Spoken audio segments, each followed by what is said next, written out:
ஆண்டவராகிய இயேசு கிறிஸ்துவின் நாமத்தில் காலை வாழ்த்துக்கள். இன்றைய மன்னா, ஆகையால் நாம் கேட்டவைகளை விட்டு விலகாதபடிக்கு அவைகளை மிகுந்த ஜாக்கிரதையாய் கவனிக்க வேண்டும். எபிரேயர் 2:1. பாருங்க, கவனிக்க வேண்டும். என்ன கவனிக்கணுமா?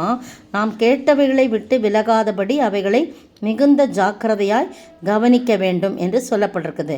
என்ன கேட்டோம் அப்படின்னு சொல்லி, என்ன கேட்டோம், எதை விட்டு விலகாமல் இருக்கணும் அப்படின்னு சொன்னால், முந்தின பகுதியெலாம் நீங்கள் எபிரேயர் 1ஆம் அதிகாரத்தை நீங்கள் வாசித்து பார்த்தீங்கன்னா, நிறைய காரங்களை பாவங்களை நீக்கும் பரிகாரியான இயேசு கிறிஸ்துவை ரட்சிப்பை குறித்தெல்லாம் சொல்லப்பட்டிருக்குது. அதில் ஒரு சில காரியம் மட்டும் நான் சொல்கிறேன். ஒரு நாளில் எல்லாமே அழிந்து போகும், வானம் அழிந்து போகும், பூமி அழிந்து போகும், எல்லாமே அழிந்து போகும். ஆனால் நீரோ மாறாதவராய் இருக்கிற உடைய ஆண்டுகள் முடிந்து போவதில்லைன்னு சொல்லி எபிரேயருக்கு எழுதின நிருபம் 1ஆம் அதிகாரம் 10, 11, 12 வசனங்கள்லாம் நீங்கள் வாசித்து பாருங்கள்.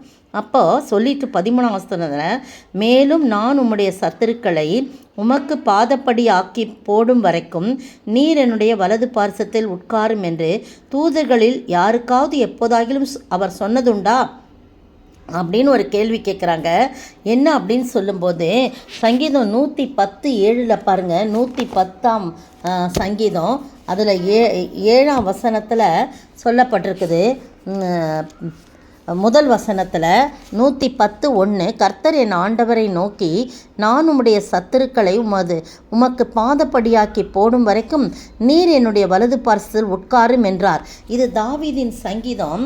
இதில் சொல்லப்பட்டிருக்கு என்ன அப்படின்னு சொன்னால், இதில் யாருன்னா ஆண்டவராகிய இயேசு கிறிஸ்துவை, தாவீதின் வம்சத்திலே வரப்போகிற ஆண்டவராகிய இயேசு கிறிஸ்துவை பார்த்து கர்த்தர் சொன்னதாக இது சொல்லப்படுது தீர்க்க தரிசனமாக. பாருங்கள், தனது வம்சத்தில் வரப்போகும் கிறிஸ்துவை ஆண்டவர் என்று தாவீது இந்த வசனத்தில் குறிப்பிட்டுள்ளார். அதை பரிசேயர் கூடியிருந்த இடத்துல கர்த்தர் ஒரு விளக்கம் கேட்குறார். அவர்களுக்கு பதில் சொல்ல முடியல. தாவீதின் வம்சத்தில் வந்த கிறிஸ்துவை பிதா ஆண்டவராக்கினார் என்ற இதற்கான பதிலை பேதுருவின் மூலம் ஆவியானவர் நமக்கு கொடுத்துள்ளார். அப்போஸ்தலர் நடபடிகளின் புத்தகம் 2ஆம் அதிகாரம் 34 முதல் 36 வசனங்களை நீங்கள் வாசித்து பார்த்தீங்கன்னா தெரியும். அதற்கு முன்னதாக இன்னொரு விளக்கம் கூட சொல்லப்பட்டிருக்கிறது. அது மத்திய எழுதின சுவிசேஷம் 22ஆம் அதிகாரம். அதில் பாருங்கள், 22ஆம் அதிகாரம் 44ஆம் வசனத்தில், நான் உம்முடைய சத்துருக்களை உமக்கு பாதப்படியாக்கி போடும் வரைக்கும், அதே வசனம்தான் எத்தனை இடத்துல வந்திருக்கு பாருங்கள். நீர் என்னுடைய வலது பார்சல் உட்காரும் என்று கர்த்தர் என் ஆண்டவரோடே சொன்னார் என்று சொல்லியிருக்கிறானே அப்படின்னு சொல்கிறார். தாவீது சொல்லியிருக்கிறானேன்ட்டு இயேசு இந்த இடத்துல தாங்கிட்ட கேள்வி கேட்ட மனிதர்களுக்கு சொல்கிறாங்க. யாருன்னா பரிசேயர்கிட்ட சொல்கிறாங்க. பரிசேயர்லாம் கூடி வரும்போது இயேசு அவர்களை பார்த்து சொல்கிறாரு, கிறிஸ்துவை குறித்து நீங்கள் என்ன நினைக்கிறீங்க, அவர் யாருடைய குமாரன் கேட்குறார். அப்போ அவங்க தாவீதின் குமாரன் சொல்கிறாங்க. அதற்கு அவர், அப்படியானால் தாவீது பரிசுத்த ஆவியினாலே அவரை ஆண்டவர் என்று சொல்லியிருக்கிறது எப்படி அப்படின்னு கேட்குறார். தாவீதின் குமாரன்னா அவர் எப்படி, தாவீது பரிசுத்த ஆவியை நம்பி இயேசுவை ஆண்டவர்னு சொல்லியிருக்கிறாரே. நான் உம்முடைய சத்துருக்களை உமக்கு பாதப்படியாக்கி போடும் வரைக்கும் நீர் என்னுடைய வலது பார்சு உட்காரும் என்று கர்த்தர் என் ஆண்டவரோடே சொன்னார் என்று அந்த சங்கீதம் 110 முதல்ல சொன்னதை இங்கே குறிப்பிட்டிருக்கிறார். தாவீது அவரை ஆண்டவர் என்று சொல்லியிருக்க, அவனுக்கு அவர் குமாரனாய் இருப்பது எப்படி அப்படின்னு சொன்னோன்னே அவங்க யாருமே ஒன்றுமே பேசலை. இப்படிப்பட்ட காரியத்தை சொல்லிட்டு தான் பாருங்கள், இந்த வசனம் எபிரேயர் 1ஆம் அதிகாரத்தில் உண்மையாகவே அவர் வலது பார்சல் உட்கார்ந்தார் என்று போடப்படுது. யார்? இயேசு கிறிஸ்து தம்மாலே தாமே நம்முடைய பாவங்களை நீக்கும் சுத்திகரிப்பை உண்டு பண்ணி உன்னதத்தில் உள்ள மகத்துவமானவருடைய வலது பார்சத்தில் உட்கார்ந்தார். இயேசுவை குறித்து சொல்லப்படும். இவர் தேவ தூதரை பார்க்கலும் எவ்வளவு விசேஷத்தை நாமத்தை சுதந்திரித்து கொண்டாரோ அவ்வளவு அதிகமாய் அவர்களிலும் மேன்மையுள்ளவரானார் என்று சொல்லப்படுது. அப்போ தேவ தூதர்கள் யாருக்காவது இப்படி சொல்லுவாங்களா? இயேசுக்கு மட்டும்தான் இந்த பாக்கியம் கிடச்சிருக்குது. ஏன்னா அவர் தான் நமக்கு ரட்சிப்பை சம்பாதித்து கொடுத்துருக்கிறார். இதை தான் நம்ம இந்த வார்த்தையை விட்டு விலகாதபடி காத்துக்கொள்ளணும். பாருங்கள், எபிரேயர் 2ஆம் அதிகாரம் முதல் வசனம் தானே இன்றைக்கி தியான வசனம். அதுக்கு அடுத்த வசனம் பாருங்கள். ஆகையால் சொல்லி விளக்கம் கொடுத்தாச்சு.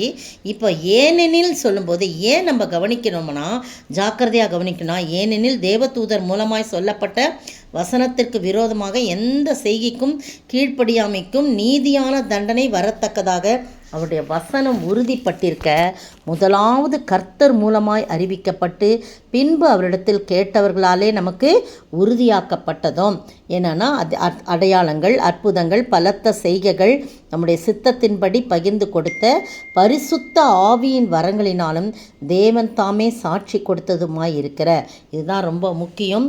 இவ்வளவு பெரிதான ரட்சிப்பை குறித்து நாம் கவலையற்றிருப்போம் என்றால் தண்டனைக்கு எப்படி தப்பித்து கொள்வோம்? இதை தான் நம்ம ரொம்ப மிகுந்த ஜாக்கிரதையோடு கவனிக்க வேண்டும். இந்த ரட்சிப்பை குறித்து தான் சொல்லப்பட்டிருக்கு. அதற்கு முன்னதாக இயேசுக்கு எப்படி ஒரு மகிமையை கொடுத்தார், வலது பக்கத்தில் உட்காரும்படியான ஒரு ஸ்லாக்கியத்தை கொடுத்தார், சத்துருக்களை பாதப்படியாக்கி என்று சொல்லப்படும், உமக்கு பாதப்படியாக்கி போடும் வரைக்கும் நீர் என்னுடைய வலது பார்த்து உட்காரணும் அப்படின்னு சொல்கிறார். அதே மாதிரி தான் அந்த சிலுவையில் சத்துருக்கள் பாதத்தில் நசுக்கி போட்டார் ஏன்னா ஆண்டவருடைய சித்தத்தை அவர் நிறைவேற்றும்படியாக சிலுவையை சுமந்தார். சிலுவையிலே சம்பாதித்து கொடுத்த அந்த இலவசமான ரட்சிப்பை குறித்து நாம் கவலையற்றிருப்போம் என்று சொன்னால் மிகுந்த கஷ்டமான ஒரு காரியம். எனவே நீங்களும் நானும் ஆண்டவருடைய சமூகத்தை நம்மை தாழ்த்தி இந்த காரியங்களை குறித்து ஜாக்கிரதையாய் கவனிக்க வேண்டும் என்று சொல்லி கட்டளையிட பரநேசுவில் தான் ரட்சிப்பு உண்டு, கவலையற்றோராய் ஜீவிப்பதேனோ, காத்திருக்கிறதே நரகம் உனக்காக, கவனமாயிருப்பாய் நீயே என்றும், பரலோகம் செல்ல ஆயத்தப்படுவாய், இருக்கரம் நீட்டி உன்னை அழைக்கும் இயேசுவை என்றும் நோக்கியே பார்ப்பாய், இயேசுவின் வார்த்தை கவனித்து கேட்பாய், பரலோகம் செல்ல ஆயத்தப்படுவாய். ஸ்தோத்திரிக்கிற ஆண்டவரே, துதிக்கிற ராஜா, கர்த்தாவின் இந்த ரட்சிப்பை குறித்து நாங்கள் கவலையற்றி இருக்காதபடி அதில் கவனத்தோடு இருக்கவும், அதை காத்து கொள்ளவும், அந்த வார்த்தைகளை ஆண்டவரே நீர் சொன்ன வார்த்தைகளை நாங்கள் கவனித்து கேட்கவும் நீர் உதவி செய்ய வேண்டும் என்று கர்த்தரும் மீட்பெரும் ராஜாவுமாய் இயேசு கிறிஸ்துவின் வெளியேற பெற்ற நாமத்தில் ஜெபிக்கிறேன் பிதாவே, ஆமேன். நேற்றைய பதில் ஆசாரியத்துவம் மாற்றப்பட்டிருக்குமே, ஆனால் நியாய பிரமாணமும் மாற்றப்பட வேண்டியதாகும். எபிரேயர் 7:12. இன்றைய கேள்வி, முந்தின கட்டளை எப்படிப்பட்டதாய் மாற்றப்பட்டது? முந்தின கட்டளை எப்படிப்பட்டதாய் மாற்றப்பட்டது?